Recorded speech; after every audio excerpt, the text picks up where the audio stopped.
Hello दोस्तों, आज मैं आपको 4 स्विच, 3 सॉकेट और एक बल्ब होल्डर का कनेक्शन करके दिखाऊंगा। तो आप आज के मेरे इस वीडियो को लास्ट तक देखिए। तो अब चलिए मैं इस बोर्ड की वायरिंग करके आपको दिखा देता हूं। तो देखिए, सबसे पहले हमें चारों स्विच के नीचे वाले पिन में कनेक्शन करना है।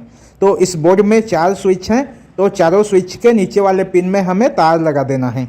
ये फेज का तार है दोस्तों। यहाँ पर मैंने न्यूट्रल और फेज के लिए एक ही रंग का तार लिया है। आप चाहें तो फेज के लिए लाल और न्यूट्रल के लिए काला तार यूज में ले सकते हैं। अब देखिए, यहाँ से यहाँ लगेगा, तो मैं इसी में एक तार और ज्वाइंट कर देता हूँ और फिर इसे दूसरे वाले स्विच के नीचे वाले पिन में लगा देता हूँ।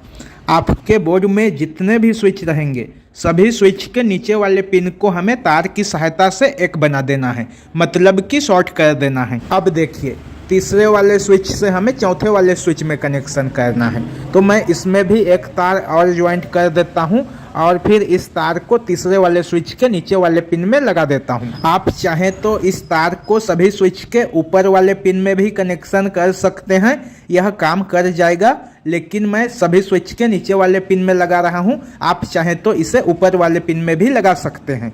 अब देखिए, ये जो तार बचा हुआ है, इस तार को हमें चौथे वाले स्विच के नीचे वाले पिन में लगा देना है। अब इतने में हमारा फेज का वायरिंग कंप्लीट हो जाता है दोस्तों। अब हमें तीनों सॉकेट और बल्ब होल्डर में न्यूट्रल के तार का कनेक्शन करना है। तो चलिए मैं एक तार ले लेता हूँ। ये न्यूट्रल का कनेक्शन होगा दोस्तों। इस तार को मैं बल्ब होल्डर के किसी भी एक पिन में लगा देता हूँ। तो मैं इसे ऊपर वाले पिन में लगा देता हूँ और अच्छे से कस लेता हूँ। अब देखिए, यहाँ से जो तार निकलेगा, उस तार को हमें 5 पिन सॉकेट के एन वाले पिन में कनेक्शन करना है। तो चलिए तीनों सॉकेट के एन वाले पिन में तार को लगा लेते हैं। तो देखिए, मैंने यहाँ पर एक तार और ज्वाइंट कर लिया। अब मैं इसे यहाँ पर लगा देता हूँ। 5 पिन सॉकेट के एक तरफ L और दूसरे तरफ N लिखा होता है, तो जिस तरफ N लिखा होता है वहाँ पर हमें न्यूट्रल के तार का कनेक्शन करना होता है। अब देखिए दोस्तों, इसी तार को हमें इन दोनों सॉकेट में भी कनेक्शन करना है। तो मैं इस तार में एक तार और ज्वाइंट कर लेता हूँ और फिर इसे दूसरे वाले सॉकेट के N वाले पिन में लगा देता हूँ। तीनों सॉकेट के N वाले पिन और बल्ब होल्डर के किसी भी एक पिन को हमें तार की सहायता से शॉर्ट कर देना है, मतलब कि हमें इन चारों पॉइंट में न्यूट्रल के तार का कनेक्शन कर देना है। अब चलिए दोस्तों, मैं इस तार को यहाँ पर लगा देता हूँ। अब इतने में हमारा न्यूट्रल का वायरिंग भी कंप्लीट हो जाएगा। अगर आप चैनल पर पहली बार आए हैं तो प्लीज़ चैनल को सब्सक्राइब कीजिए और अगर आपको वीडियो पसंद आए तो वीडियो को लाइक तथा शेयर कीजिए। अब हमें एक एक स्विच के साथ सॉकेट और होल्डर का कनेक्शन करना है। तो चलिए सबसे पहले 5 पिन सॉकेट का कनेक्शन स्विच के साथ कर लेते हैं। ये देखिए, ये फेज वाला पिन है 5 पिन सॉकेट का, यहाँ पर L लिखा होता है।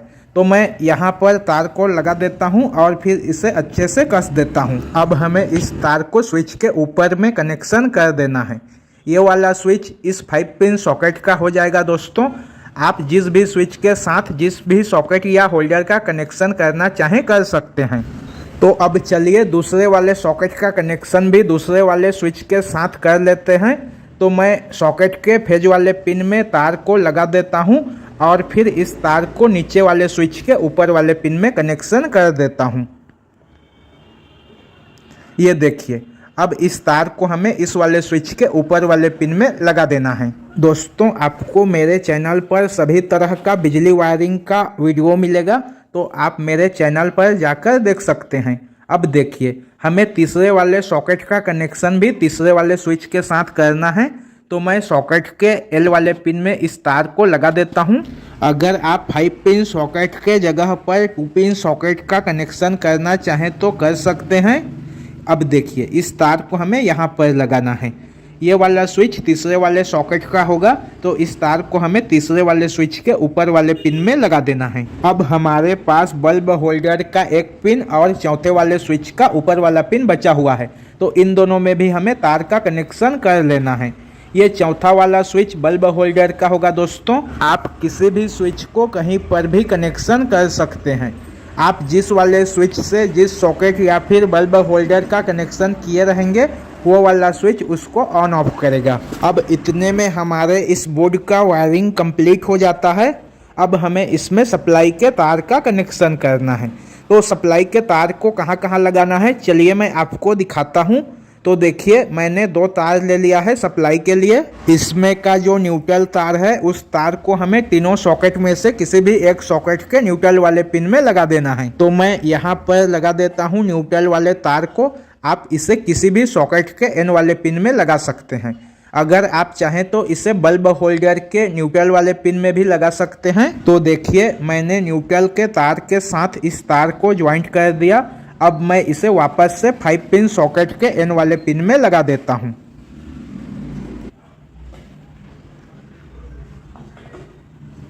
अब देखिए दोस्तों, हमें फेज सप्लाई चारों स्विच में से किसी भी एक स्विच के नीचे वाले पिन में देना है। तो मैं किसी भी एक स्विच में इस तार को लगा देता हूं, लेकिन सिर्फ नीचे वाले पिन में लगाना है, तार को ऊपर में नहीं लगाना है। तो चलिए मैं इस तार को इस वाले स्विच के नीचे में लगा देता हूं। आप इसे किसी भी स्विच में लगा सकते हैं। अब चलिए दोस्तों, मैं इस बोर्ड को इसके बॉक्स में फिट कर लेता हूं, फिर आपको दिखाता हूं। तो देखिए मैंने इस बिजली के बोर्ड को इसके बॉक्स में फिट कर लिया। अब इसमें 4 पेज लगे हुए थे, तो मैं इन चारों पेज को लगा लेता हूं और अच्छे से कस लेता हूं। ये देखिए दोस्तों, अब इतने में हमारा यह बिजली का बोर्ड बनकर तैयार है।